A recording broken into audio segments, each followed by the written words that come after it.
Boa tarde a todos e todas, sejam muito bem-vindos e bem-vindas. Eu espero que todos estejam bem, com saúde e podendo se cuidar dentro do possível. Eu sou Fernanda Chocron, sou atual coordenadora do programa de pós-graduação em Inovação em Metodologias de Ensino Superior, o PPG-CIMES, que é uma subunidade acadêmica do NITAI, que é o Núcleo de Inovação e Tecnologias Aplicadas a Ensino e Extensão da Universidade Federal do Pará, a UFPA. É com grande satisfação que, em nome do nosso programa, eu saúdo a todos e todas que nos acompanham aqui nessa transmissão ao vivo pelo YouTube. Uma saudação especial aos nossos discentes, aos que estão ingressando agora na turma 2021, das nossas turmas anteriores, já veteranas, e também aos nossos professores, professoras, ao grupo do NITAI, da equipe de colaboradores e técnicos administrativos do NITAI que está nos acompanhando, e aos nossos egressos que estão aqui conosco, sempre em permanente diálogo. Este ano, a nossa aula inaugural, ela vai ser proferida pelo professor João Matar, da Pontifícia Universidade Católica de São Paulo, e tem como título Metodologias de Pesquisa para Metodologias de Ensino-Aprendizagem. Né, além de um título muito instigante, eu não poderia deixar de registrar que o aceite do professor João para ministrar essa aula foi recebido com muita alegria aqui no nosso programa. Né, a gente entende que esse é um momento, uma oportunidade ímpar de diálogo com uma das nossas referências na área de ensino. Né, então, desde já agradeço ao professor pela disponibilidade, pela facilidade no contato, temos trocado alguns e-mails para preparar esse evento, então eu espero que a gente tenha uma tarde bem produtiva e esse marque um momento de diálogo muito frutífero entre os nossos programas, entre os nossos grupos de pesquisa.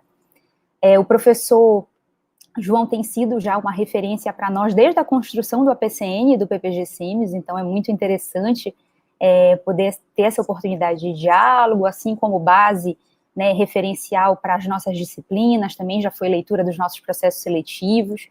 Então, eu tenho certeza que esse tema e o próprio diálogo que tenho certeza vai se travar aqui coaduna com os debates que vêm sendo estabelecidos dentro do nosso programa, especialmente quando a gente fala do fazer metodológico, né, desse pensar, repensar as nossas práticas de ensino-aprendizagem, não só em ambientes formais, mas também não formais, nas diferentes áreas do conhecimento.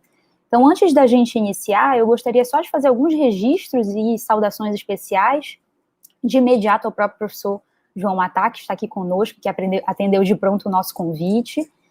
Registro um agradecimento também à direção do nosso núcleo, né, em nome do seu diretor-geral, professor José Miguel Veloso, e da sua diretora adjunta, a professora Cristina Vaz. Né, agradeço pelo apoio permanente do NITAI ao funcionamento do PPG-CIMES, né, lamento que o professor Miguel não pode estar aqui conosco hoje, mas já de imediato registro o agradecimento e a gratidão pelo apoio e pela confiança de todos esses anos ao programa.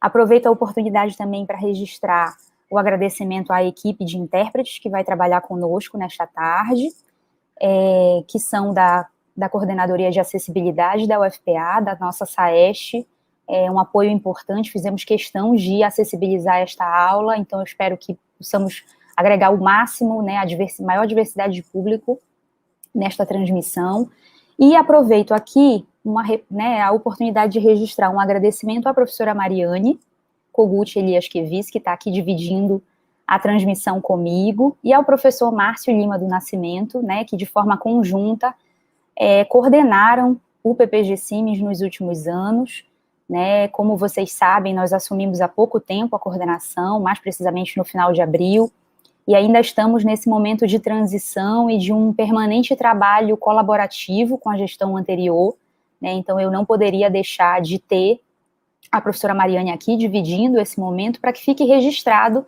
um momento importante que a gente está vivendo, que é de uma transição, né, uma transição da coordenação de implantação do programa para um momento novo, já de colheita de alguns frutos.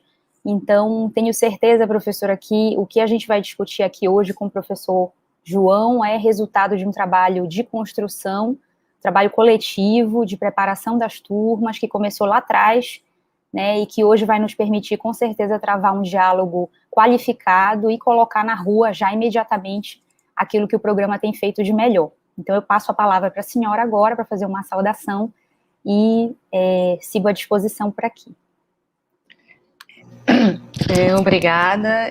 Primeiro, boa tarde a todas e todos. Estou muito feliz de estar aqui hoje, né, professor João Mattar, muito obrigada por aceitar o nosso convite de pronto. Eu queria saudar os nossos alunos, nossas alunas, nossos professores, os egressos, todos que fazem parte da comunidade do PPG Sims, e também aqueles que estão aqui presentes, mas que não são da comunidade, são da instituição e de fora da instituição. Eu tenho certeza que hoje vai ser um momento de muito aprendizado, um momento de troca, ainda que virtual, né? Nós estamos aqui nesse estar juntos virtual, algo que também nós no programa, nós temos feito um esforço para manter esse acolhimento, esse estar junto, mesmo que distante. Esse é mais um esforço do programa, de trazer para a discussão com os alunos, com a egressos e com a comunidade, de temas que são muito importantes, né, para o ensino superior, principalmente nesse momento de pandemia que nós estamos vivendo, e que nós estamos reaprendendo, e nós estamos rediscutindo as nossas próprias práticas. Então, acho que é muito bem-vinda a sua fala, professor, para nos ajudar nesse debate constante de rever nossas práticas docentes, né? Então, muito obrigada. Eu queria já deixar um convite, o professor falou anteriormente que gostaria muito de vir a Belém. Sinta-se convidado, professor, a vir a Belém, conhecer a nossa bela Universidade Federal do Pará. O senhor vai ser muito bem recebido por nós e por todos, né? Nós aqui somos muito receptivos. Queria convidar também aos que não fazem parte da comunidade do PPG Sims, que possam conhecer o programa. O nosso programa faz trabalhos muito bonitos, nossos alunos, os nossos egressos têm feito também trabalhos lindos, que vocês estão aqui à disposição, e conheçam o nosso programa, e quem sabe não venham fazer parte dessa comunidade também.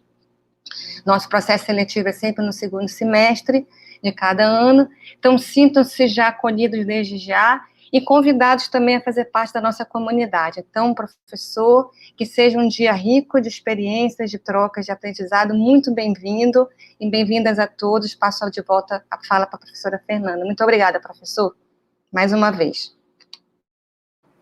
Obrigada, professora. Então, vamos dar início ao momento mais esperado, né, que é ouvir o professor João. Eu vou fazer rapidamente uma apresentação do nosso convidado. Nós divulgamos um perfil dele, eu vou fazer a leitura breve aqui disso. O professor João Mattar é docente e pesquisador no programa de pós-graduação em Tecnologias da Inteligência e Design Digital da Pontifícia Universidade Católica de São Paulo e líder do grupo de pesquisa em Tecnologias Educacionais, certificado pelo CNPq. Atualmente é diretor de Relações Internacionais da Associação Brasileira de Educação à Distância, ABED, e leciona também no mestrado interdisciplinar em Ciências Humanas na Universidade Santo Amaro e no mestrado em Recursos Digitais em Educação na Escola Superior de Educação do Instituto Politécnico de Santarém, em Portugal. O professor é bacharel em Filosofia pela PUC São Paulo e licenciado em Letras pela Universidade de São Paulo.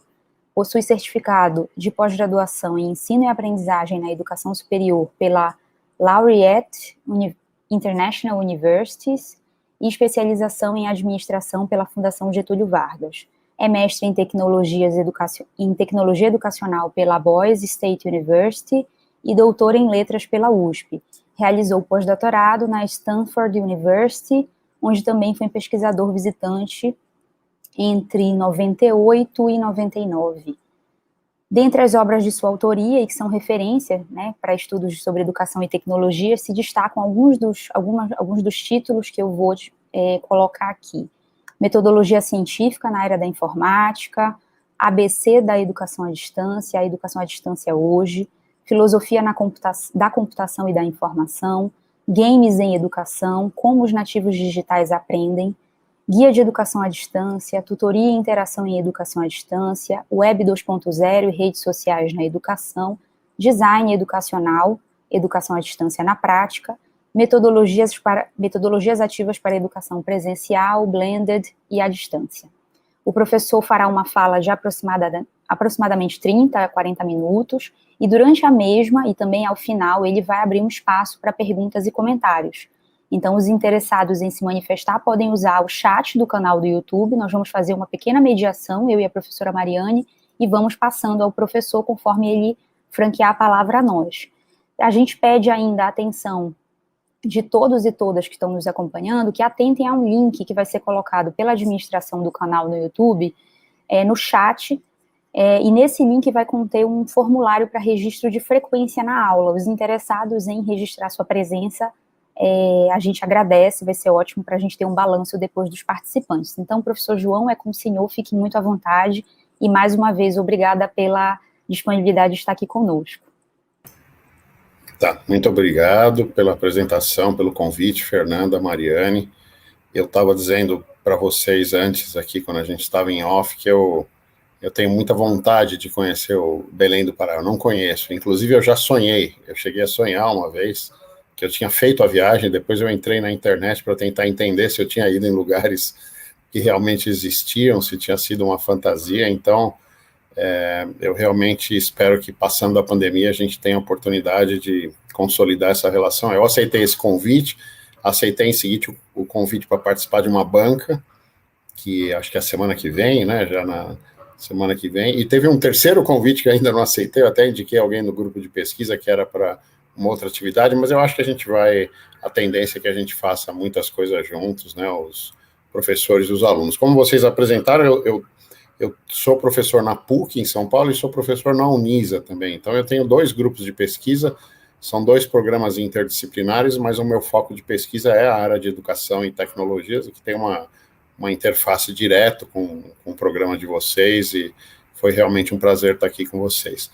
Eu preparei uns slides, e, na verdade, eu acabei de colocá-los aqui online, então eu vou colocar o link aqui eu coloquei no comentário do YouTube. Quem é do programa, quem não é, porque depois vocês podem receber o arquivo, né, do PowerPoint, mas ele está de qualquer maneira online, então quem quiser acompanhar, mesmo independente da apresentação, consegue ter acesso ao material com facilidade, tá?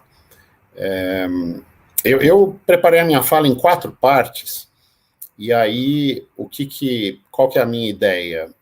A gente vai falando cada um desses momentos, e a gente faz uma pausa em cada uma dessas 4 partes, e eu chamo a Fernanda, a Mariane, para dialogarem um pouquinho e ajudarem a resumir. Eu vou tentar acompanhar aqui os comentários de vocês, os comentários, as perguntas, mas às vezes fica difícil, então aí a gente pode retomar um pouco as questões que vocês forem fazendo. Então não precisamos deixar todas as questões para o final, a gente pode conversar em cada momento, tá bom? Podemos projetar, a gente vai projetar aqui para vocês, desculpa, os slides, né? E aí eu vou acompanhando aqui os slides. Então, primeiro eu queria fazer, a Fernanda falou do título, e eu queria fazer um elogio também à arte que vocês fizeram. Eu gostei muito, eu demorei um pouco para ver, e a primeira vez que eu vi, quando vocês me mandaram, fiquei realmente apaixonado, e para quem eu distribuí, gostaram bastante também a combinação de cores, né? Então eu coloquei como primeiro slide para registrar, tá? A gente pode passar para o próximo, na verdade o título, qual que é a ideia? Eu gostaria de falar como a gente pode pesquisar, de conversar com vocês, né? Como a gente pode pesquisar esse tema que é das metodologias ativas ou metodologias de ensino e aprendizagem, né? A gente pratica isso como professor, como gestor, em vários momentos, mas quando a gente se coloca na posição de pesquisador, a gente tem que achar um jeito, metodologias, estratégias, para conseguir trabalhar essas questões que a gente vai conversar aqui um pouquinho, e quem é do programa, que já enfrenta isso sempre, né? Então, a gente pode seguir para o próximo slide. O que eu vou trabalhar, então, é um pouquinho a ideia de as 4 partes, um pouquinho a ideia dos métodos mistos para pesquisas no ensino superior, conversar um pouquinho de metodologia de pesquisa, aí falar um pouquinho sobre metodologias ativas e como a gente pode pesquisar metodologias ativas, um pouquinho sobre educação à distância e um pouquinho sobre blended learning. Quer dizer, a gente vai trabalhar um pouco o que a gente está vivendo aí durante a pandemia, né? Essa mudança da educação à distância para o ensino remoto e depois para o blended learning, que é o que parece ser a tendência. Então, vamos lá, métodos mistos, vamos tentar ver um pouquinho o que é isso. Podemos ver o próximo slide aqui. Então, vamos começar. Métodos mistos, ou a gente fala quali-quant de vez em quando, ou abordagens mistas, abordagens de métodos mistos. Vamos para o slide seguinte, então, vamos dar uma olhadinha. Ok. Existe o que a gente chamou o que se chamou na literatura de guerra dos paradigmas. Mais ou menos, a gente pode passar a próxima parte, mais ou menos na década de 1980, isso mais nos Estados Unidos, a pesquisa na área de educação enfrentou isso que a gente chama de guerra dos paradigmas, que é o quê? Uma guerra entre as abordagens quantitativas, que já eram estabelecidas, e as abordagens qualitativas, que surgem ou começam a se desenvolver mais fortemente nessa época, e aí há uma guerra, realmente, por isso que a expressão é utilizada assim, de quem defende que a pesquisa tem que ser quantitativa na área de educação, e quem defende que a pesquisa tem que ser qualitativa.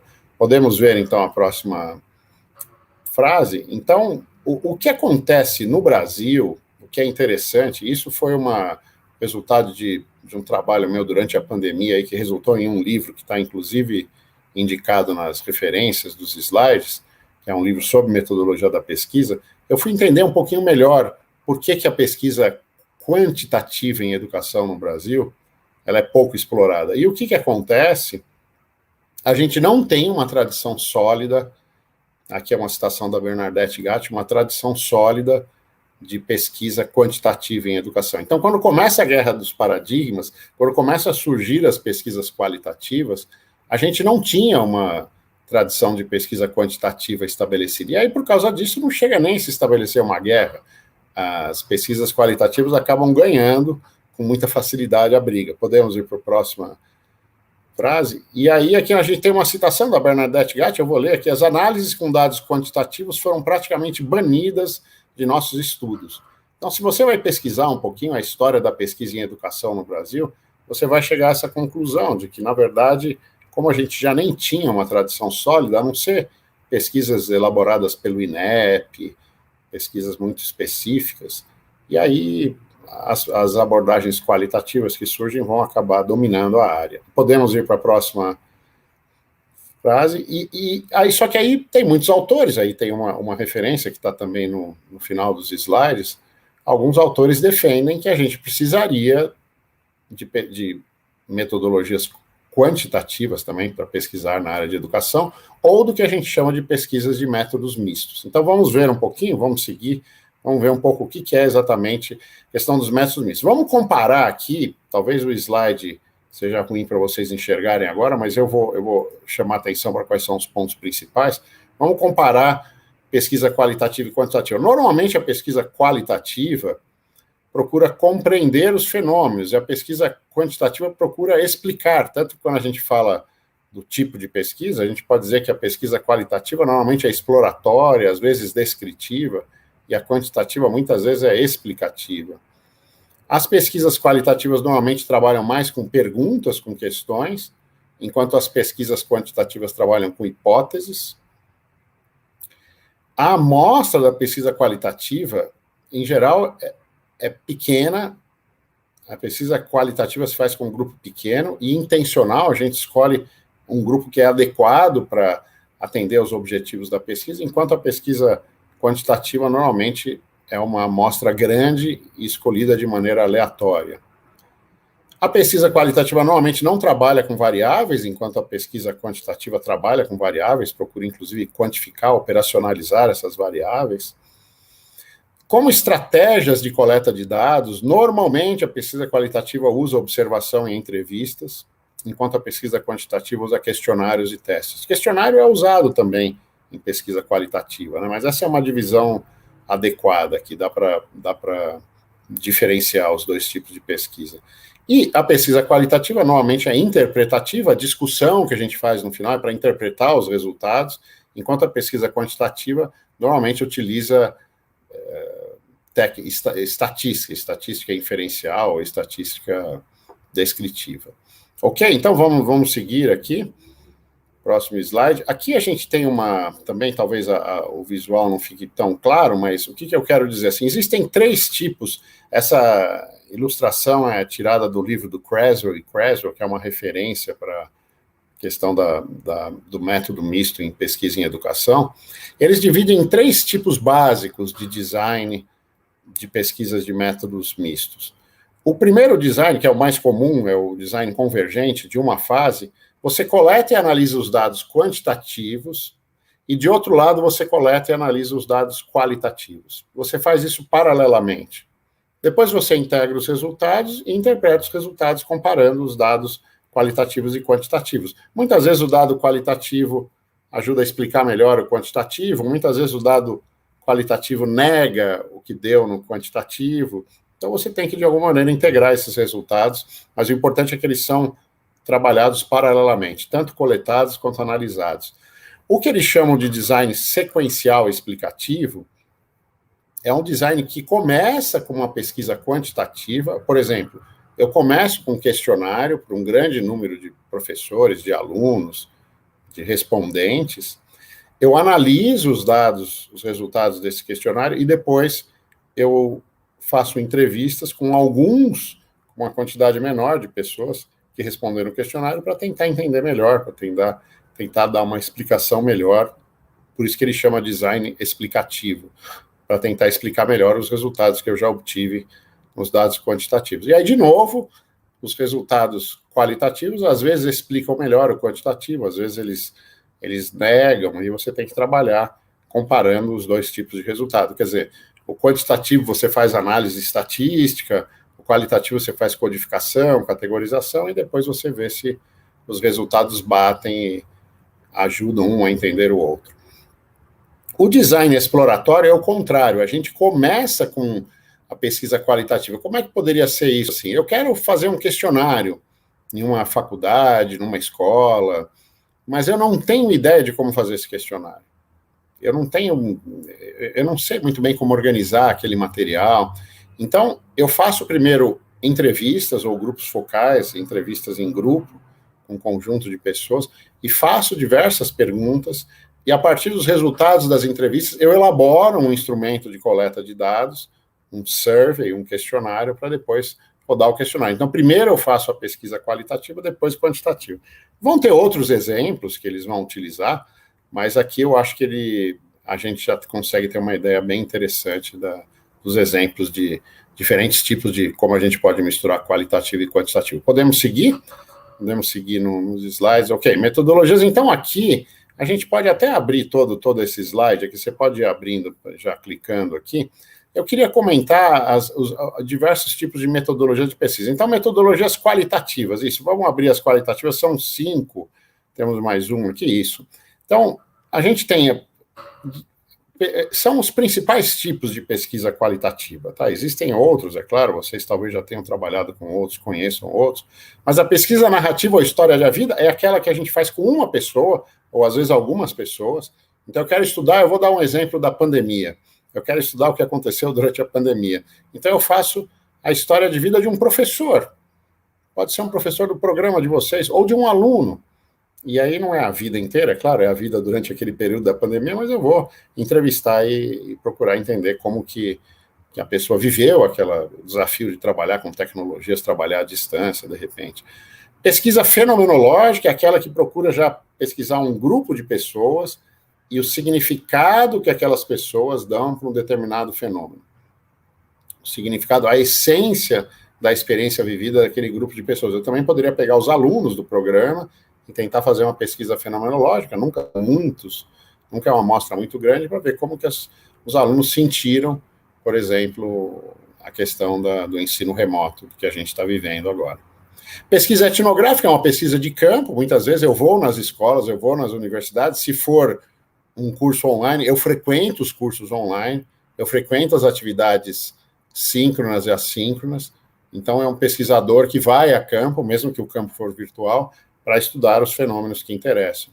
Pesquisação e pesquisa participante que ganharam um impulso muito grande no Brasil, pela obra do Paulo Freire e diversos pensadores, que chamam a atenção para a importância de tanto de você envolver os participantes da pesquisa, para que eles possam dar opiniões, para que eles possam fazer parte das decisões da pesquisa, possam avaliar os resultados, possam analisar os resultados juntos, quanto para que a pesquisa tenha um resultado prático, tenha um objetivo de modificar a realidade, não apenas de observar, mas de modificar.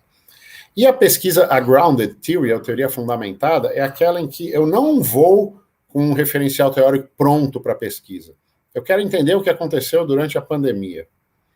Então, em vez de chegar com um referencial teórico pronto, eu vou fazer questionários, entrevistas. Normalmente, trabalha-se mais, é uma metodologia mais qualitativa, né? Então, trabalha mais com entrevista, com observação. E aí eu vou deixar que os dados surjam do próprio, porque ela é grounded theory, que ela nasce do chão. Então, as teorias vão nascer dos próprios dados, tá? Pesquisas quantitativas, de outro lado, a gente pode continuar o slide agora, são 3, que eu estou chamando a atenção de 3 aqui, né? O survey, então seria o questionários, levantamentos de dados, né?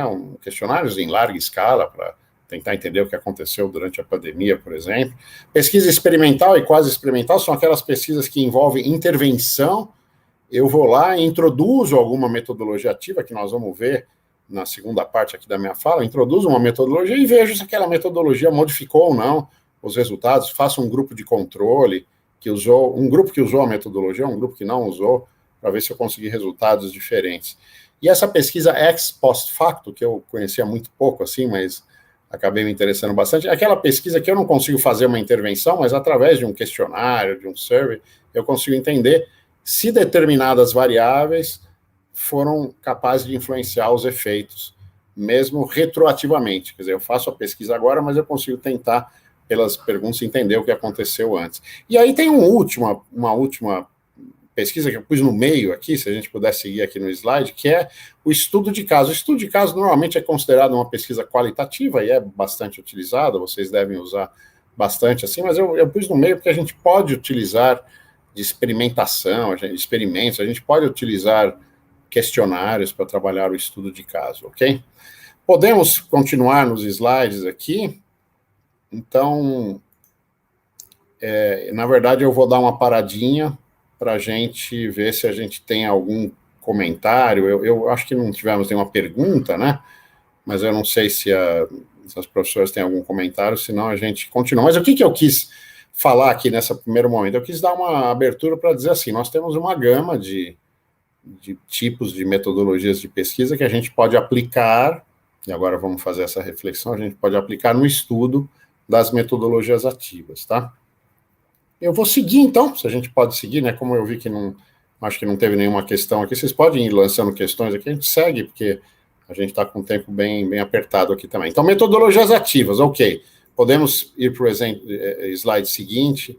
Então, a gente pode também abrir todo esse slide, na verdade ele tem uma sugestão de 9 metodologias, 5 do lado esquerdo, 4 do lado direito, mas aí não é uma divisão matemática, ok, podemos parar aí. Então eu queria chamar a atenção de algumas aqui, tá? Essas são as metodologias ativas que eu indico no meu livro, que foi mencionado quando fizeram a minha apresentação. Na sala de aula invertida, que vem sendo muito falada, vinha sendo muito falada antes da pandemia, né, de o aluno já estudar o material em casa e depois na sala de aula usar o espaço da sala de aula para ter discussões, para ter debates, para ter atividades e não apenas exposição de conteúdo.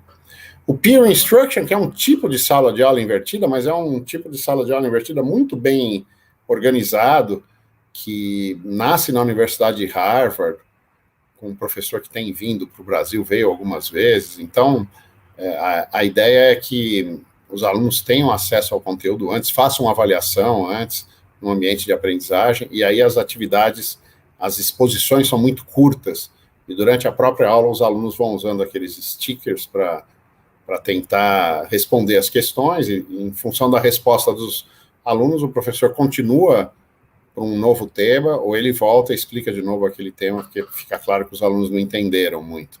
E depois a gente tem uma avaliação depois da aula. Então, o peer instruction é um tipo de sala de aula invertida. Método do caso, que eu queria diferenciar do estudo de caso, que eu falei anteriormente. O método de caso é uma metodologia ativa de ensino.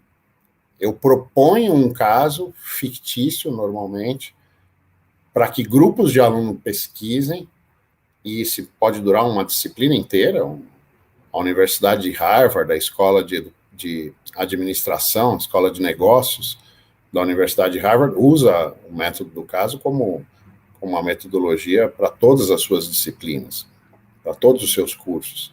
Então, eu proponho um caso e os alunos em grupo tentam trabalhar aquele caso. Eu posso introduzir o conteúdo antes do caso, posso introduzir durante, enquanto eu vou encontrando como professor com os grupos, e posso introduzir depois de os alunos apresentarem os seus casos. O método do caso pressupõe que os alunos apresentem os casos e haja uma discussão, porque normalmente, como é uma metodologia que nasce na área de humanas, nasce na área de administração, normalmente as respostas dos grupos são diferentes. E aí esse momento da apresentação é muito rico, é o momento em que os alunos percebem que as pessoas podem pensar diferente deles, podem dar sugestões diferentes das que pareciam as mais naturais no grupo em que eles estavam participando. A aprendizagem baseada em problemas vem sendo bastante utilizada, ela nasce na área da saúde, mas se expande para outras áreas. A aprendizagem baseada em problemas, ela pressupõe uma solução um pouco mais fechada do que o método do caso, em que as respostas podem ser bem abertas. A aprendizagem baseada em problemas pressupõe uma resposta mais pontual e pressupõe também, inclusive, que os alunos muitas vezes participem da escolha do problema, participem da ideia de o que eles vão estudar exatamente. Quer dizer, os alunos devem definir o problema, não deve simplesmente ser trazido para eles como uma proposta pronta. Aprendizagem baseada em projetos é uma das metodologias que eu mais gosto de utilizar como professor. O que ela pressupõe? A aprendizagem baseada em projetos pressupõe que o trabalho final seja um projeto entregue, um projeto físico, um artefato digital. Então, cursos como design digital, design de games, trabalham, em geral, todo semestre com um trabalho interdisciplinar, um trabalho semestral que vai unir várias disciplinas e que vai resultar num projeto. Vai ser um protótipo de um game, vai ser uma maquete, arquitetura, trabalha muito com projetos, mas pode trabalhar em diversas áreas, né? Então, o que a aprendizagem baseada em projetos tem de específica, que é muito interessante, é essa questão de que termina-se com um projeto, né? Eu acabo entregando um projeto e muitos autores defendem que o projeto tem que ser público. O projeto deve ser disponibilizado publicamente para discussão. Pesquisa, eu considero no livro pesquisa um tipo de aprendizagem ativa, de metodologia ativa, porque os alunos têm que pesquisar individualmente ou em grupo. Se a pesquisa é bem direcionada, é um trabalho bastante interessante.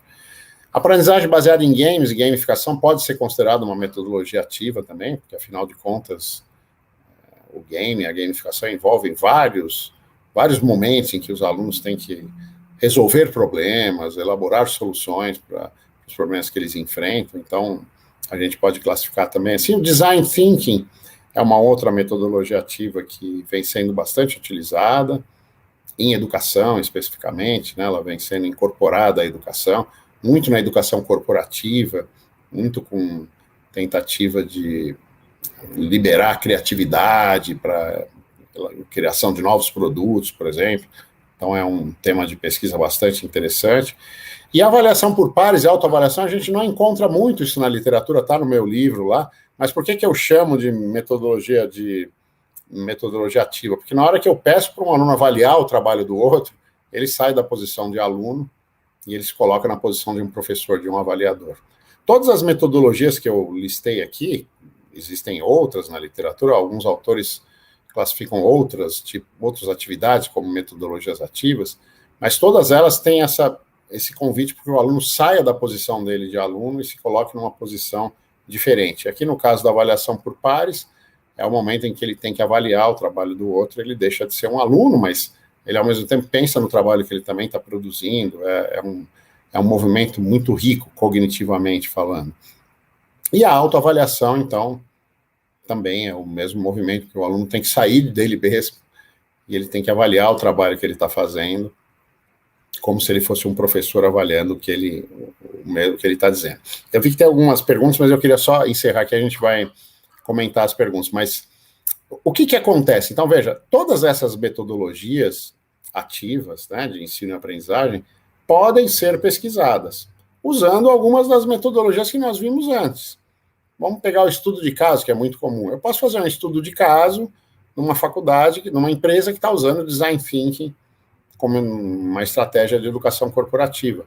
O estudo do caso pressupõe que eu vou entrevistar múltiplas fontes, vou entrevistar, fazer um questionário, observar, fazer análise documental, eu vou ter essa visão 360, e eu vou numa escola, numa empresa, num curso específico, numa disciplina, fazer um estudo de caso daquela disciplina.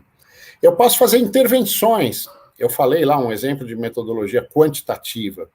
Eu posso, numa disciplina que já está rolando aí há vários semestres, numa escola, uma universidade, eu posso introduzir a sala de aula invertida. E aí eu posso ter um grupo de controle, quer dizer, eu posso ter um grupo que usou sala de aula invertida e uma outra turma que não usou, na mesma classe, em classes diferentes, ou um semestre diferente, se for bem organizado, um semestre que usou, um semestre que não usou. E aí eu tento analisar os resultados. É um tipo de pesquisa muito comum que é feito com games, por exemplo. Então, eu introduzo um game numa disciplina e eu tento avaliar se aquele game, por exemplo, mobilizou as funções executivas, a atenção dos alunos, a capacidade de trabalhar com diversas tarefas, a capacidade de trabalhar em grupo. Então, eu faço uma intervenção, eu programo, né, a minha pesquisa de maneira que aquela metodologia seja uma intervenção. Então, o título, vocês comentaram que o título estava interessante, mas, na verdade, ele é muito, muito objetivo, porque eu preciso usar metodologias de pesquisa para pesquisar essas metodologias ativas. Né? Eu tenho que ter, eu posso fazer uma história de vida de alguém que é professor de método do caso. E aí eu quero fazer a história de vida para pesquisar aquele professor, como é que ele usou aquela metodologia, tá? A metodologia ativa, todas essas que nós estamos agora, não resolveu a pesquisa ainda. Ela é objeto de pesquisa quando a gente está no mestrado. E eu tenho que ter estratégias para pesquisar, e aí eu tenho que buscar metodologias específicas, e a cruzamento delas possibilita várias pesquisas aqui na área, né? Temos várias perguntas aqui, né? Deixa eu ver aqui. Professor, para me facilitar, nós vamos colocar algumas na tela.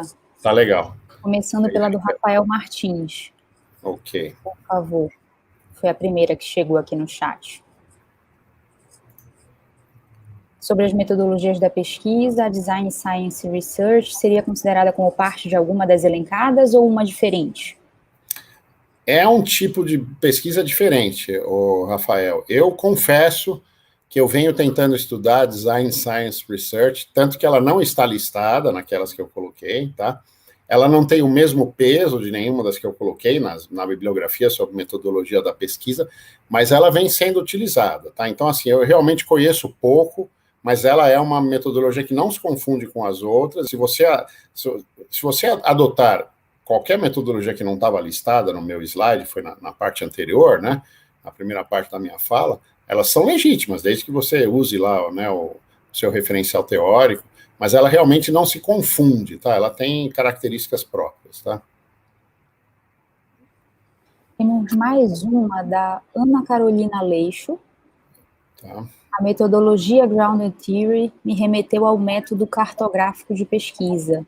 Seguem realmente a mesma proposta ou caminham em direções diferentes? Então, Ana, existem similaridades realmente, mas é importante a gente separar também, assim, o método cartográfico tem uma origem específica, né? Ela tem teóricos específicos, ela é um método que vem sendo utilizado também em educação, um método bastante interessante, mereceria ser mencionado, talvez, com um pouco de menos importância que os outros. Agora, a Grounded Theory, ela tem uma característica muito interessante, e eu realmente me interessei bastante. Eu vi que alguém colocou o livro aqui, né? Alguém citou, o Bruno colocou, já tirou dos slides, provavelmente lá. O livro não está publicado, né, Bruno? Ele está quase saindo, aí foi o meu produto da pandemia. E eu me isolei esse um ano aí, consegui terminar, fiquei muito feliz aí. E aí, é uma teoria muito interessante, por exemplo, nós vamos ver, eu vou falar mais da grounded theory agora, porque a teoria fundamentada, né? Porque é a ideia de que você não deve ir com o referencial teórico pronto para as entrevistas, por exemplo, as suas observações.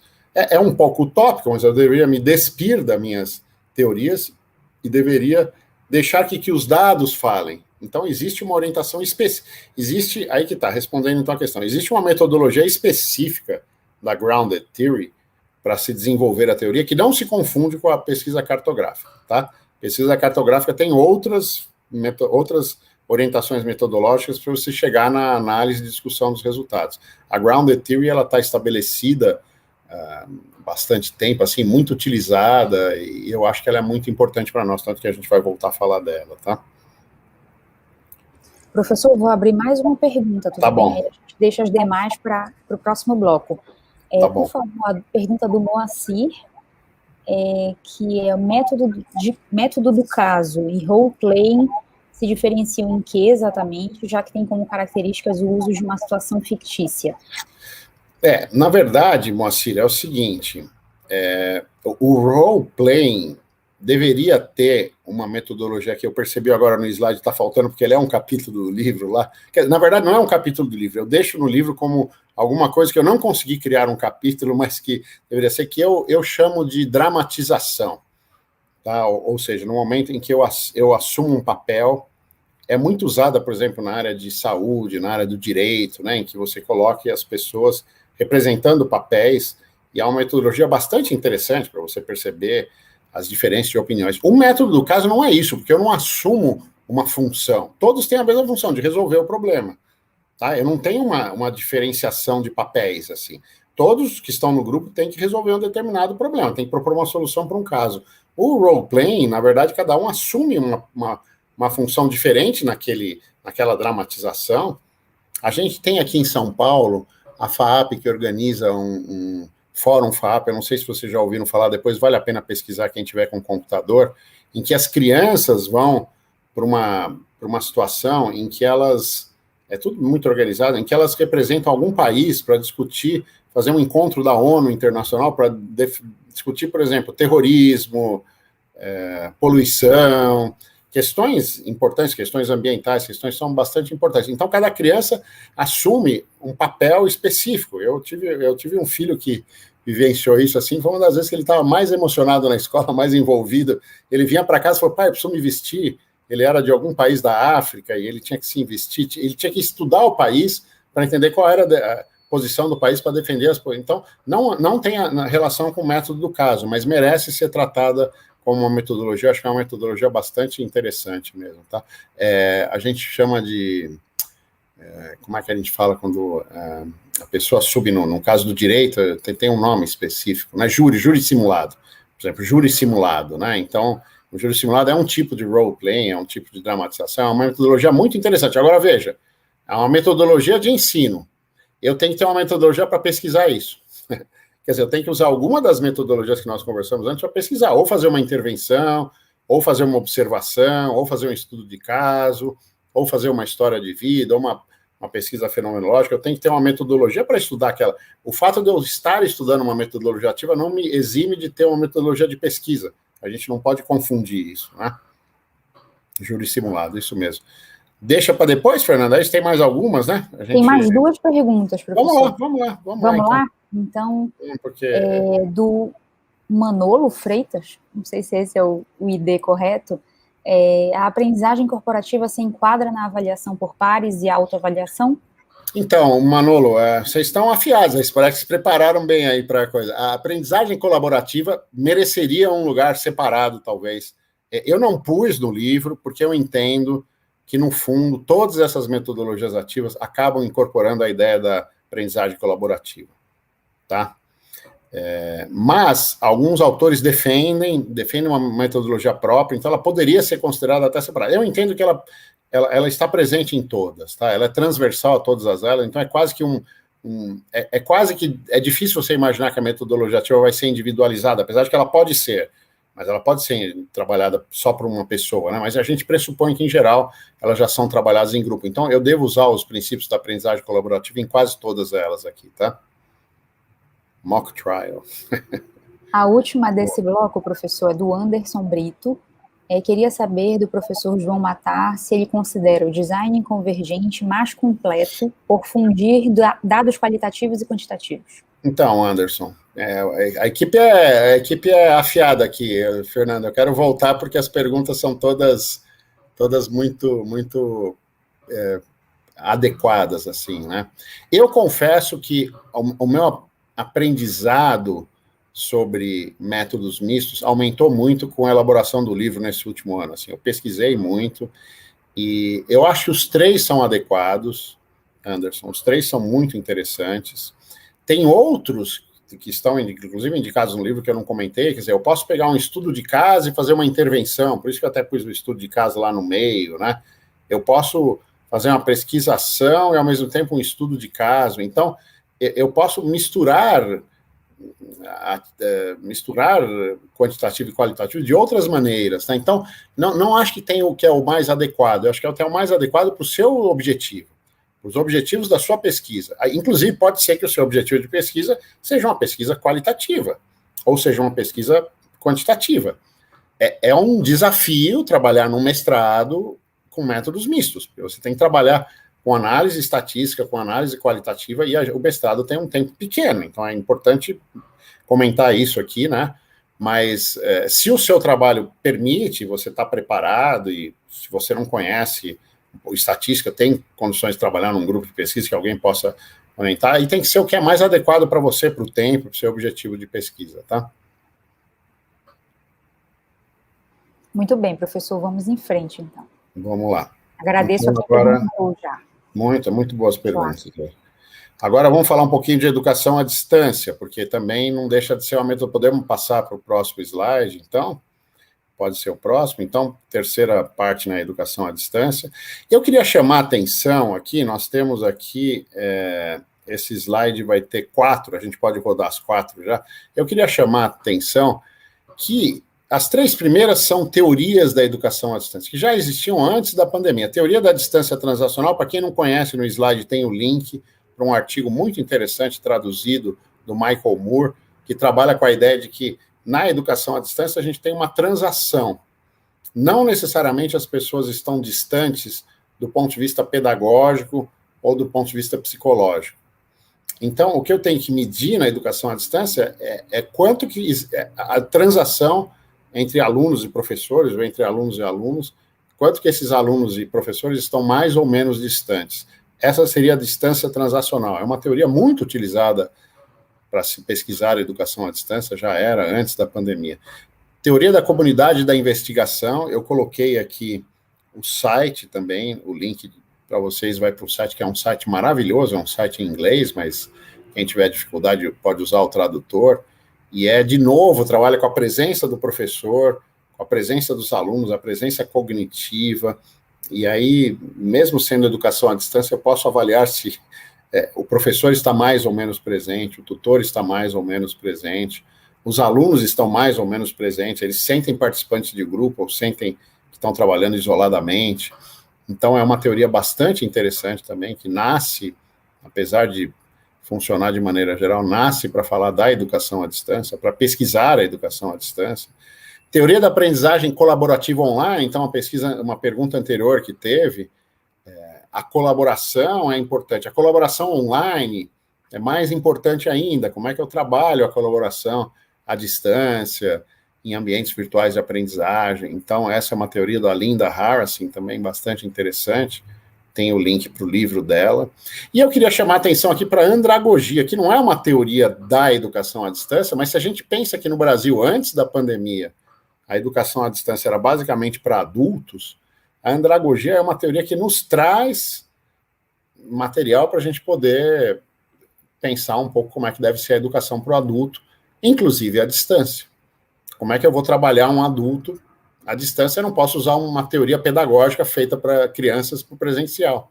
Eu não posso usar pedagogia, porque a pedagogia, originalmente, ela é para criança aprendendo no ambiente presencial. Nós estamos falando de metodologia ativa, estamos falando do adulto, e aprendendo à distância, eu preciso de teorias que me ajudem, andragogia. Então, o que eu quero dizer com isso aqui? Além de todas as teorias que nós vimos, todas as metodologias que nós vimos lá de de aprendizagem para se estudar educação, não só metodologias ativas, mas educação em geral, estudo do caso,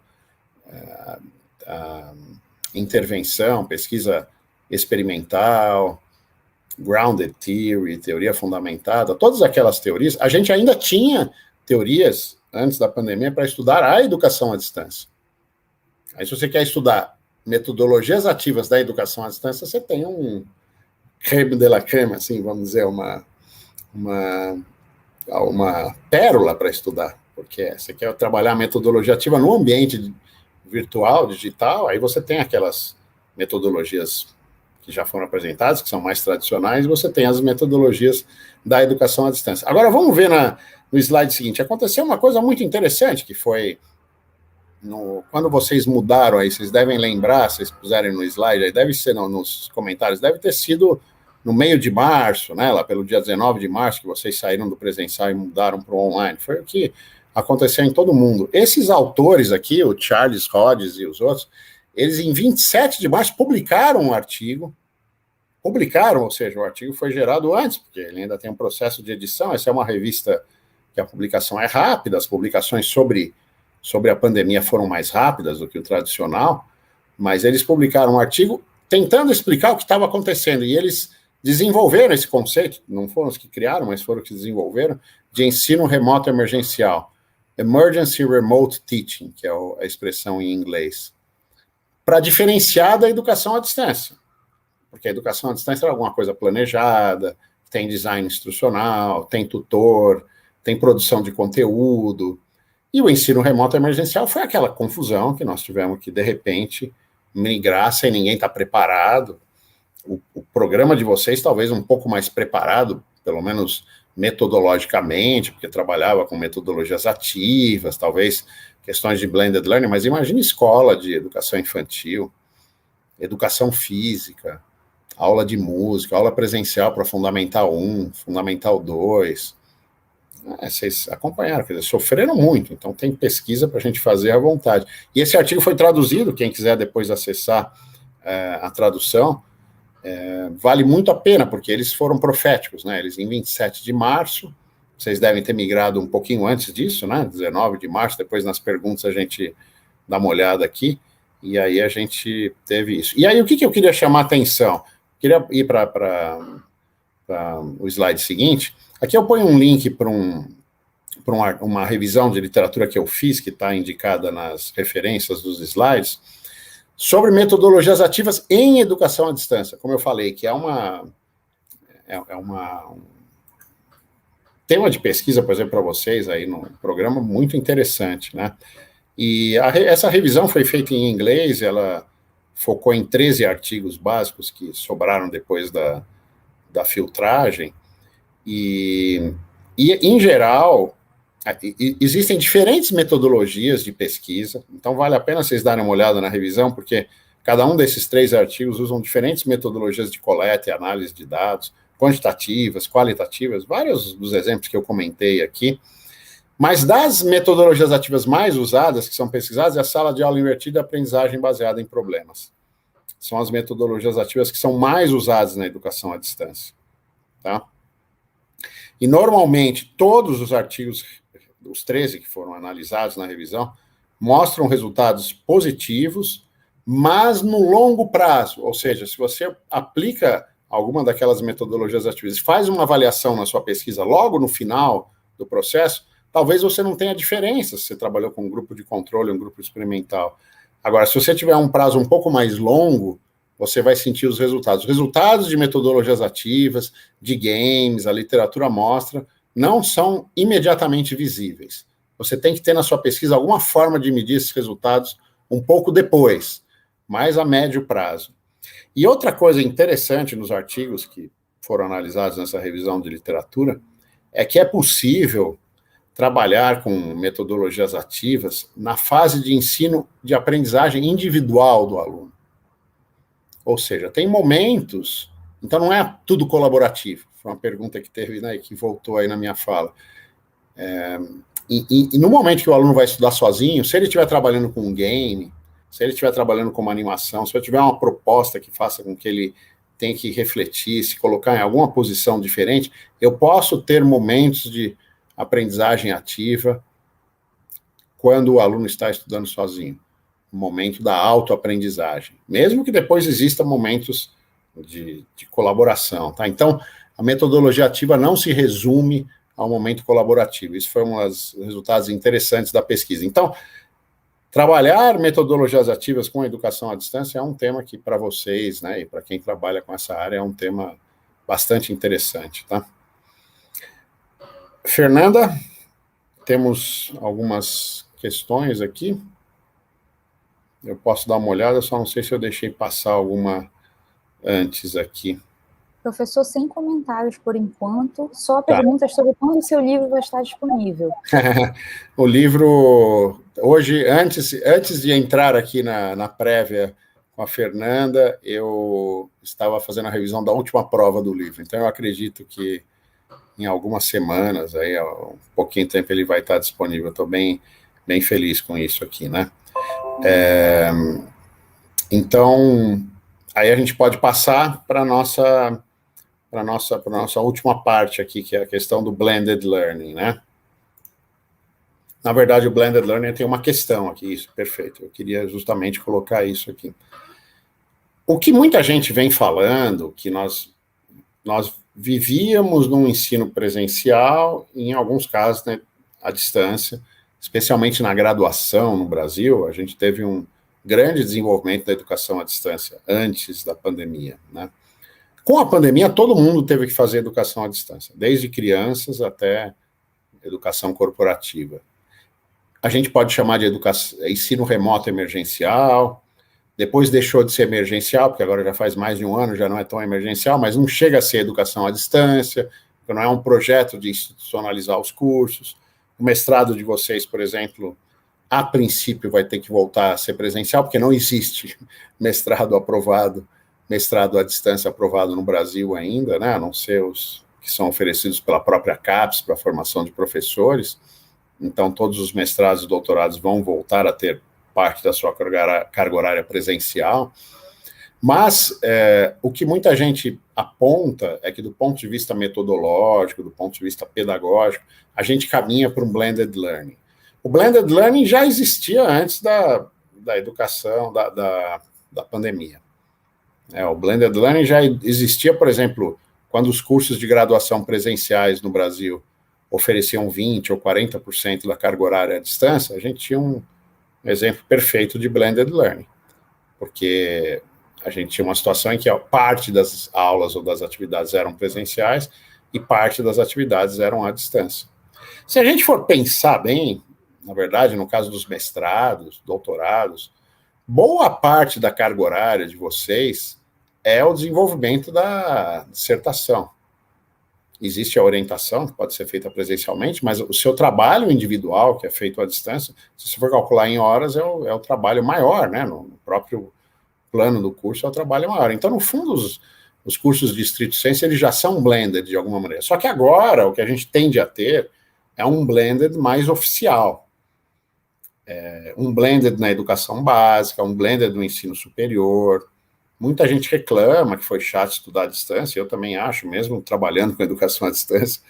Eu até comentei, eu tenho vontade de estar aí no Pará com vocês, vontade de pegar o avião, ficar 3, 4 horas no avião, mas estar aí, conviver com vocês, conhecer a cidade, comer a comida típica, beber as bebidas típicas, né? Mas a gente tende a ter um blend. Quer dizer, bancas, por exemplo, de mestrado e doutorado, eu acho que dificilmente a gente vai voltar a ter a mesma quantidade de bancas presenciais que a gente tinha antes. Só que esse blended learning que a gente tende a ter, que a literatura mostra, que se vocês forem fazer pesquisa com as pessoas vão apontar nessa direção, entrevistas, questionários. Esse blended learning não é o blended que a teoria já falava antigamente, porque o blended de antes era o blended no mundo normal. Agora nós vamos ter o blended no novo normal, no mundo pós-pandemia. Como que nós vamos... Então, a pergunta que eu deixo, né, a pergunta que eu faço aqui, que eu venho me fazendo, na verdade, não faço apenas hoje aqui para vocês, mas venho me fazendo, é se as teorias que a gente tinha antes, ou seja, para estudar a educação à distância, teoria da distância transacional, teoria da comunidade de investigação, teoria da aprendizagem colaborativa online, a própria andragogia para apoiar o estudo dos adultos. Se essas teorias vão ser suficientes para a gente tanto entender o que aconteceu com o ensino remoto emergencial ou educação à distância, como você queira chamar, o que aconteceu durante esse período de pandemia, está acontecendo ainda, né? Não acabou, né? Está acontecendo. Ou se nós vamos precisar elaborar novas teorias, ou ao menos adequar essas teorias anteriores.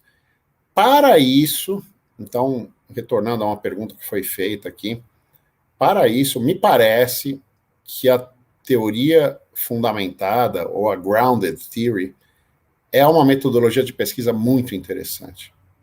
Por que eu digo isso? Porque nós vamos ter que entender o que aconteceu com as pessoas, e eu desconfio que a gente ainda não entenda com muita clareza o que aconteceu com as crianças pequenas que tiveram que estudar 1 ano e meio, ser alfabetizadas à distância, com apoio dos pais, coisa que tão intensamente não acontecia antes.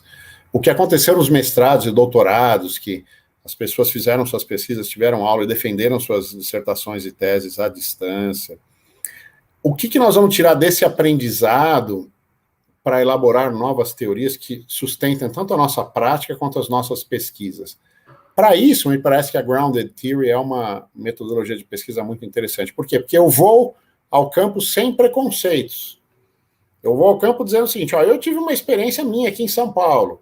Eu dava aula à distância, no mestrado, fiquei dando aula, aliás, dava aula presencial, no mestrado e doutorado na PUC, dei aula à distância, fiz algumas pesquisas com alguns professores, orientei meus alunos, mas a minha experiência foi muito restrita. A de vocês, com certeza, foi diferente. Eu estava perguntando antes para a Fernanda, né, falou que alguns de vocês estão fora de Belém, estão nas suas cidades. Quer dizer, como cada um viveu isso assim, a gente não sabe.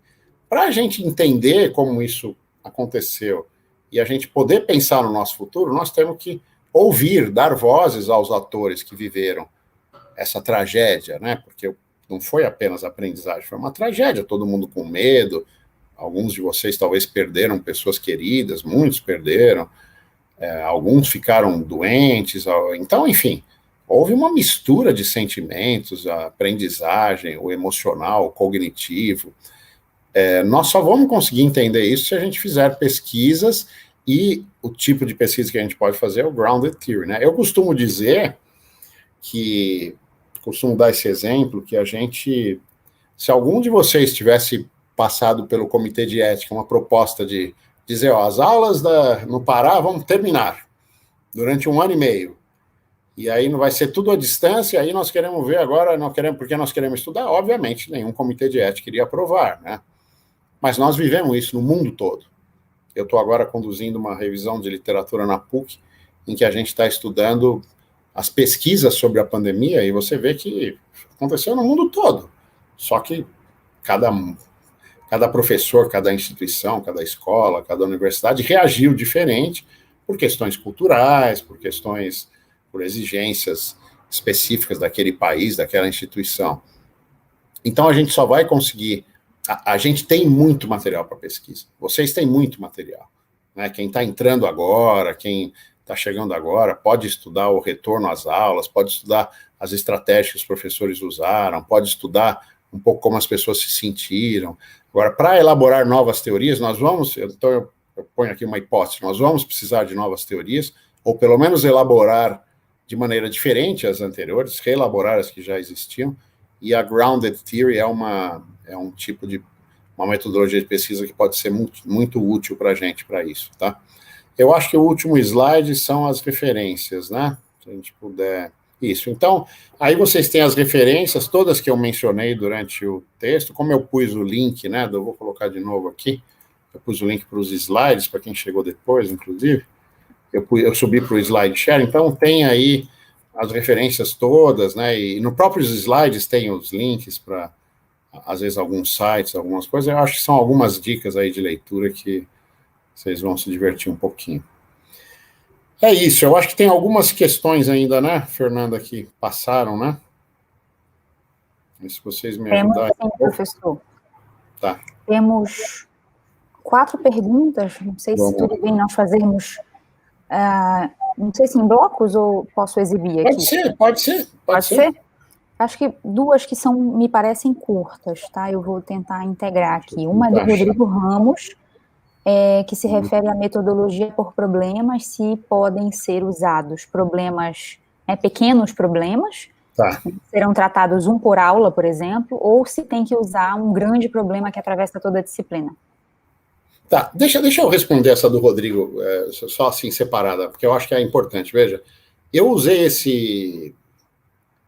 esse critério para definir as metodologias que eu coloquei como título dos capítulos do meu livro lá de metodologias ativas. Quando a metodologia pode ser usada em mais do que uma aula, mais do que um pequeno problema, mais do que um pequeno caso. Tá? Quando eu faço intervenções numa aula, eu chamaria de atividades. Eu pus uma atividade e eu usei lá princípios de metodologias ativas. Agora, para eu chamar de uma metodologia, ela tem que ter um pedigree, ela tem que ter um histórico, um referencial teórico por trás, e ela pode sustentar um curso todo. Metodologia por problemas, às vezes é uma metodologia que uma faculdade de medicina usa para todos os seus cursos. Ela não é apenas um probleminha, entendeu? Então, assim, um problema é um problema que eu ponho numa aula. É uma atividade. Agora, a metodologia da aprendizagem baseada em problemas, ela deveria durar mais, assim como o caso, assim como todas as outras, tá? Perfeito, professor. Eu vou mudar a ordem aqui da chegada das perguntas, só pelo alinhamento, eu acho temático, tá? Bom. Do Fábio Agnello, quando se fala de ground theory, pode-se pensar em agregar outras técnicas como a teoria 1? Então, Fábio, isso que é muito interessante. No começo, não. No começo, a Grounded Theory tem toda uma orientação para você esquecer as teorias e ir a campo seguindo as orientações da Grounded Theory. Depois, quando você coleta os dados e vai analisar os dados, aí você pode incorporar outros referenciais teóricos, outras teorias para analisar. Tá? Mas a orientação da Grounded Theory é justamente você se despir de teorias.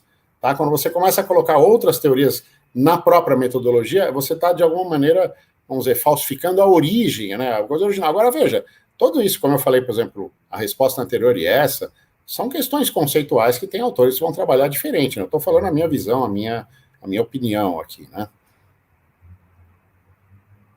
Um outro questionamento, agora mais sobre metodologias de pesquisa, do Paulo Reis.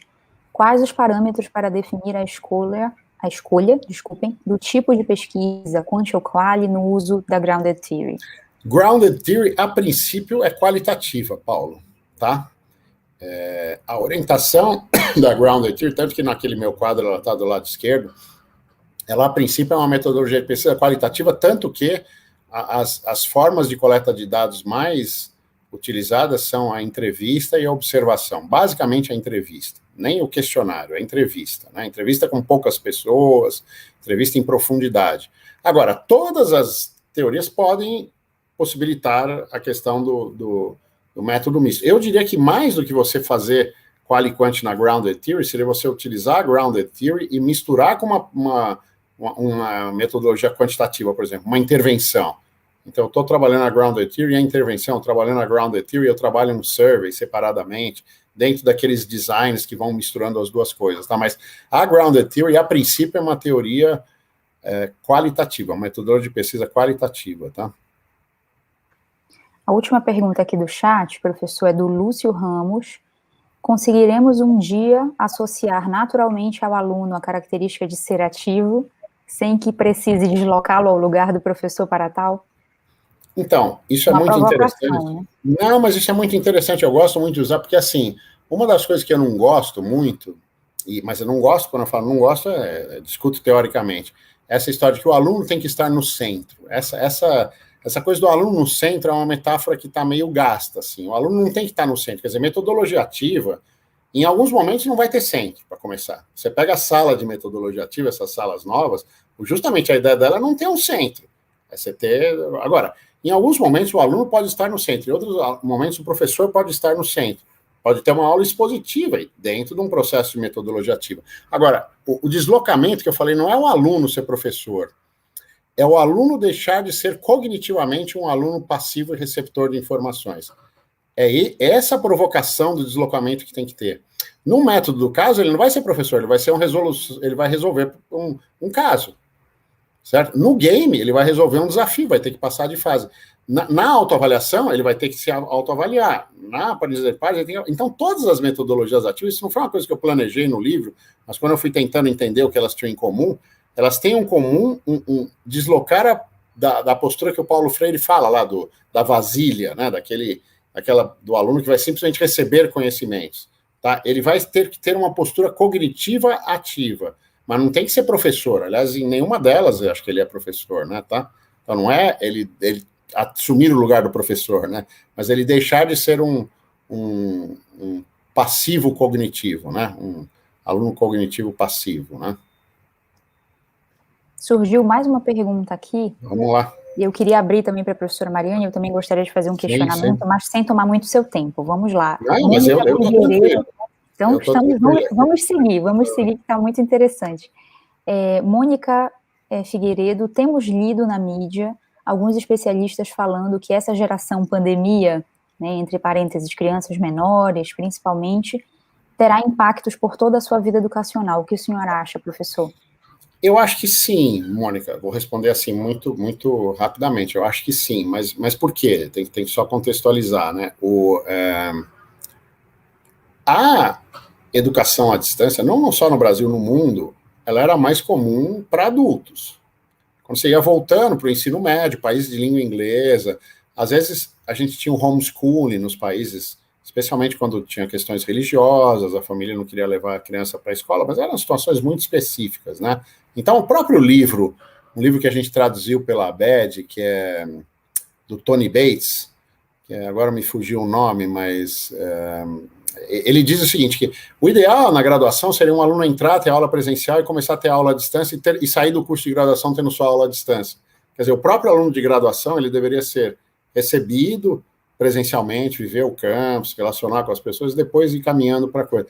As crianças vão sofrer, porque primeiro a gente não tinha prática mundial para isso.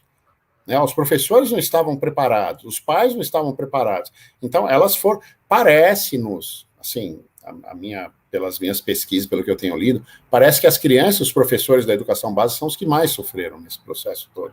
E esse é um tema bom de pesquisa, tá? Então, é provável que as crianças sejam prejudicadas, porque o processo de ensino-aprendizagem delas foi prejudicado, e não é uma crítica à educação à distância. Não tinha, no Brasil não tinha nenhuma tradição de educação à distância para ensino médio, para Fundamental 2, para Fundamental... Imagina a educação infantil.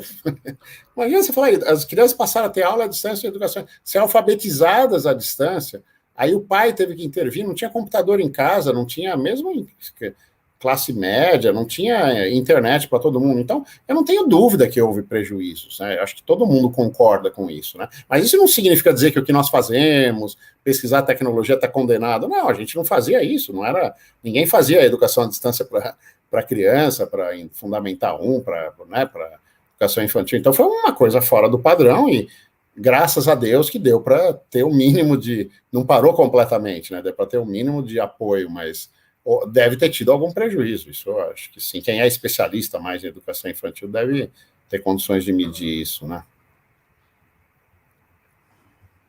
Eu tenho aqui umas questões, mas abro para a professora Mariane? Não?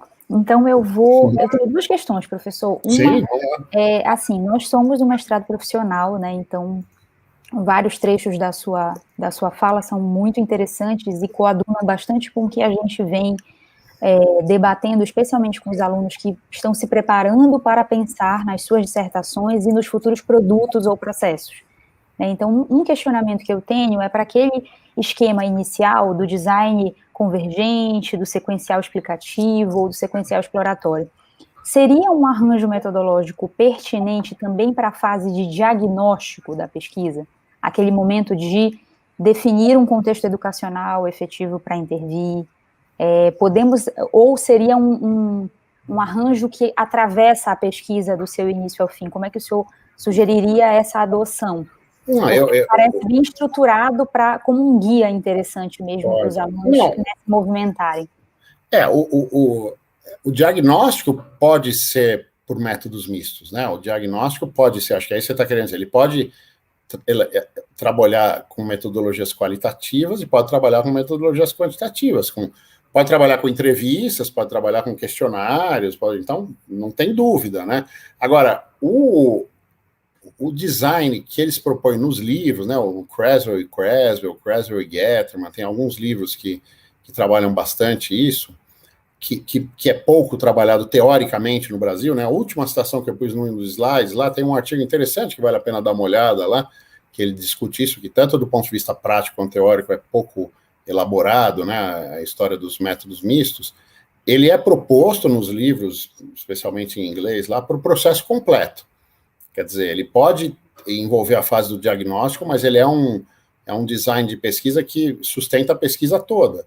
Inclusive, você falou da questão do produto, sustenta a implementação do produto. Porque, por exemplo, o último design, que é o exploratório, né, para a elaboração de produtos, a gente pode considerar que a primeira fase, que é a fase das entrevistas, seria o qualitativo, e o produto depois seja avaliado de uma maneira mais quantitativa, através de questionário, através de um experimento, né? Tem uma avaliação mais quantitativa. Então, ele é bem interessante para isso, né? Quer dizer, eu não tenho ideia do meu produto ainda, nem para fazer um questionário, então uso estratégias qualitativas para fazer o diagnóstico, por exemplo, assim. E aí, a partir do diagnóstico qualitativo, eu elaboro o meu produto e eu tento fazer uma análise mais quantitativa, né? Realmente, pela sua pergunta, uma outra que teve também, assim, acho que ficou claro isso, né, para quem está assistindo, esse universo do método Smith é uma viagem, é muito interessante, né? O grande problema que tem é o seguinte: muitas vezes nós não temos capacidade de fazer as duas coisas, de implementar uma metodologia qualitativa e quantitativa. A quantitativa exige...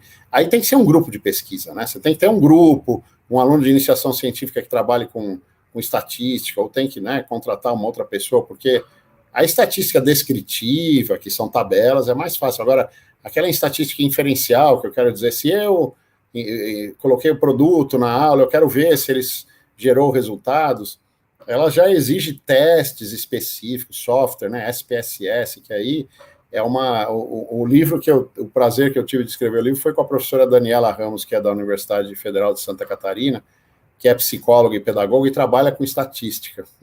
Então, na verdade, foi um aprendizado também para mim nesse sentido de como que dá para a gente incorporar a questão da pesquisa estatística mais inferencial, né, que é a estatística mais nobre, vamos dizer assim, né. Professor, perfeito. Última questão, só porque eu acho que tem algumas pessoas que não perguntaram, mas a gente tem discutido bastante no programa gamificação, especialmente na disciplina de métodos inovadores, que é uma que vai começar agora para os alunos na nova turma. E os jogos sérios, professor, o senhor considera como termo, né? Porque é uma perspectiva conceitual um pouco distinta, mas que eu vejo diálogo. Mas qual é o seu olhar a respeito? Lá em aprendizagem baseada em games, onde eles entram?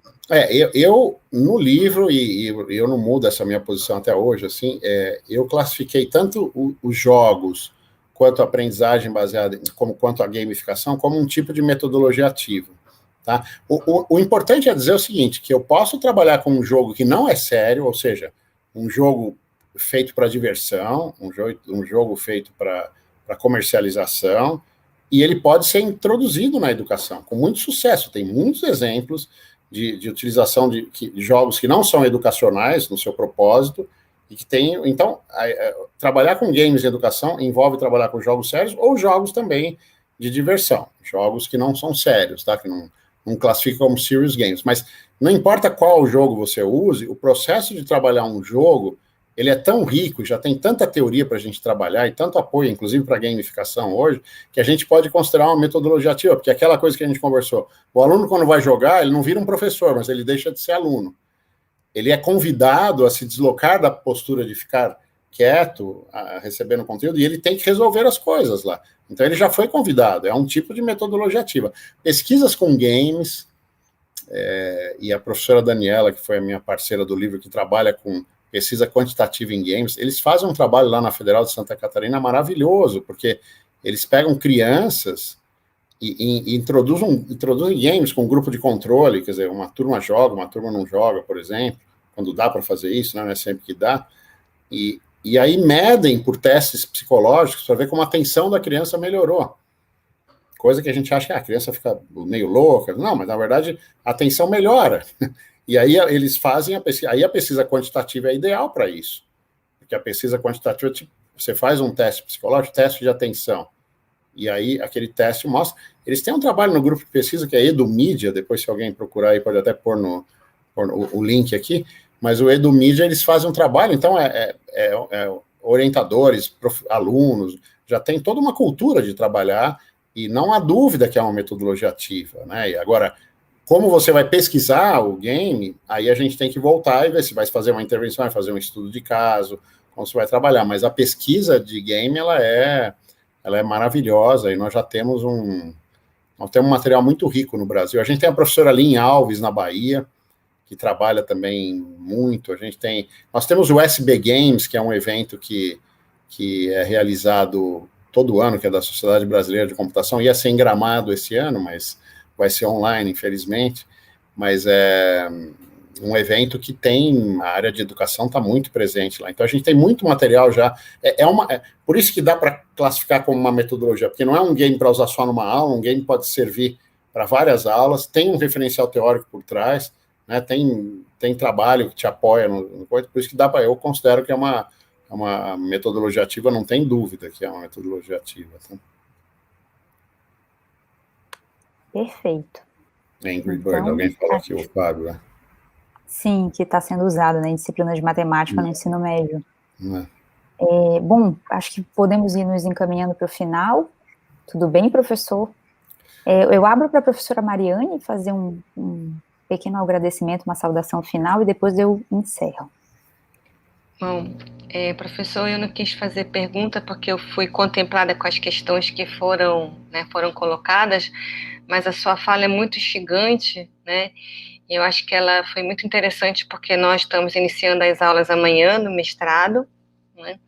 Então nós temos uma turma que vai começar a discutir exatamente metodologias inovadoras de ensino-aprendizagem, onde se fala muito da postura, né, da postura ativa, do que é o ser ativo, né, que mais do que você talvez pensar se é aprendizagem baseada em casos, se é aprendizagem baseada em problema, mas o que se espera com as metodologias ativas, que é exatamente o que o senhor colocou nesse deslocamento, né, quer dizer, que às vezes nós, nas nossas práticas, até fazemos algumas coisas ativas e nem sabemos, porque nós sempre ficamos pensando que tem que ser só aprendizagem sala invertida, aquelas metodologias que já são mais tradicionais e que já estão postas aí e que são muito bem-vindas, né? Então, acho que foi muito importante para as disciplinas que estão iniciando, né, amanhã. Nós também estamos iniciando a disciplina de criatividade no nosso programa, e também a sua fala, ela também é interessante, porque você trata de pesquisa, então nós temos que ser criativos também ao fazer pesquisa, ao entrar nesse mundo, né, da pesquisa, ao nos despirmos também para conseguirmos entender. Então, acho que, ainda que o senhor não tenha falado de criatividade, mas a sua fala nos remete também à necessidade desse se reinventar e desse olhar para os dados de uma outra forma, porque a gente, às vezes, olha os mesmos dados sempre da mesma forma, e nós precisamos ter um outro olhar sobre esses dados para que eles nos, né, daquele dado que eles, né, surge alguma coisa. Então, foi muito, muito enriquecedor para os nossos alunos novos que estão aqui, né, que vão começar o semestre amanhã, mas também para os egressos, também para os colegas que estão, para os professores. Eu queria agradecer muitíssimo. Queria, mais uma vez, reforçar o convite para que o senhor venha aqui conosco, né? Se não ainda presencial, mas que o senhor possa estar conosco virtualmente em outras ocasiões, para além da dissertação, que a gente já agradece também a sua presença, né, na banca da Dicente, da Djanira, e agradecer também a todos que ficaram, né, todos que assistiram, muito obrigada, né, o PPG Simes agradece a coordenação e aos esforços que fizeram, né, para ter uma aula tão bonita como essa, que vai começar o semestre de uma forma tão boa, né? A gente está com tantas notícias tristes, e ter uma aula assim é motivador para que a gente comece o semestre. Muito obrigada, professor. Eu só encerrar, posso comentar, só fazer o comentário da Mariane, Por duas favor. coisas que eu queria falar. Primeira questão é o seguinte, até no título que a Fernanda falou no começo da brincadeira, esse universo das metodologias ativas é tão maravilhoso, né, tão criativo, que a gente não pode esquecer da metodologia da pesquisa, esquecer como ela também pode ser criativa e como ela pode ser interessante. Quer dizer, a metodologia da pesquisa, a pesquisa não se completa só por eu fazer metodologia ativa, isso é só nosso fazer como professor. O nosso olhar como pesquisador, mesmo num programa profissional, a gente tem que ter também essa postura do pesquisador. E aí, foi muito bom, muito bem lembrado pela Mariane, quer dizer, as metodologias de pesquisa são muito interessantes. É uma viagem tão rica quanto as metodologias ativas, e a questão da criatividade, que pode estar no processo todo, vem numa fase que eu realmente não explorei muito, que é a discussão dos resultados. No momento que a gente vai discutir os resultados, se a gente elaborou uma pesquisa, seguindo uma metodologia, fundamentou, coletou os dados adequadamente, analisou, na hora que a gente vai discutir, aí o momento da criatividade é essencial. Quer dizer, eu não consigo, a minha pesquisa fica pobre se eu não for criativo na hora da discussão.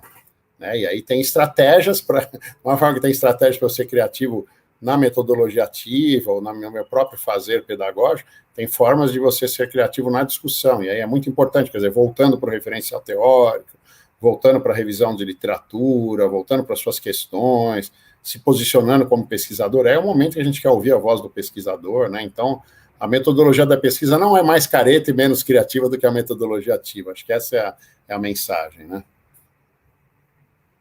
Perfeito, professor. Eu diria até que as metodologias, sejam elas ativas ou a propriamente dita do fazer da pesquisa, né, é um trabalho quase que artesanal. A gente está o tempo todo conciliando os fatores e demanda muita dedicação e muita sensibilidade para saber o que de fato aquele contexto está pedindo, né, porque para todos os efeitos, seja a partir de técnicas ou métodos quant ou quali, nós estamos trabalhando com sujeitos, né, que são detidos, enfim, dotados de uma série de matrizes, contextos, emoções, então é fundamental que a gente, eu diria que mais do que saber empregar bem, desenvolver essa capacidade de análise e de sensibilidade para tomar as melhores decisões, né, eu acho que é o processo a maior contribuição de qualquer mestrado e doutorado na vida de um pesquisador. Então, queria agradecer, professor, mais uma vez, pela sua disponibilidade, pela generosidade com que preparou essa apresentação, tudo muito didático, nossos alunos estão aqui encantados no chat, eu fico muito, muito feliz por isso. Foi uma forma muito, muito interessante, afetuosa da gente dar início a esse semestre, com o atraso que a pandemia impôs, mas sem menos mérito e qualidade. Eu tenho certeza que vai ser um momento muito produtivo para o programa, e esse remoto, né, que impôs algumas limitações, também nos dá essa oportunidade de travar um diálogo como esse, de forma prática, que vai ficar aí registrado, né, para outros momentos, para outras possibilidades de assistência. Então, lhe agradeço muito, professor João, ficamos à disposição aqui em Belém, na UFPA, para o que precisar, e dia 24 teremos o professor na defesa da discente de Janira. Nós vamos divulgar, claro, abertamente as primeiras defesas da turma 2019. Queria registrar aqui um agradecimento a todos, né, que estão nos acompanhando pelo YouTube, de forma geral, as pessoas da comunidade do BPG-CIMES, mas da UFPA, de outros programas parceiros, de outras instituições. É um prazer poder dialogar com vocês, ficamos à disposição na universidade. E aí registro um agradecimento pela presença dos nossos professores e professoras do programa, alguns colegas de outros programas, da própria equipe do Unitai, quem nos ajudou a organizar essa live, muito obrigada. A equipe super atenciosa e gentil da Coacesse, e aí destaco aqui os nossos intérpretes, a Daphne Fonseca, Wagner Rocha e André Dias, e agradeço também diretamente a professora Arlete Marinho, que coordena esse grupo e é docente do nosso programa, né, que muito gentilmente achou uma brechinha lá na agenda para a gente tornar isso possível. Tá? Muito obrigada a todos e todas, e uma excelente noite, excelente semana para todos que nos acompanharam. Obrigada. E aos intérpretes de Libras também, né? Agradecer a todos eles aí, muito, né? Um papel muito importante também, né? Com certeza. Obrigada e saúde a todos.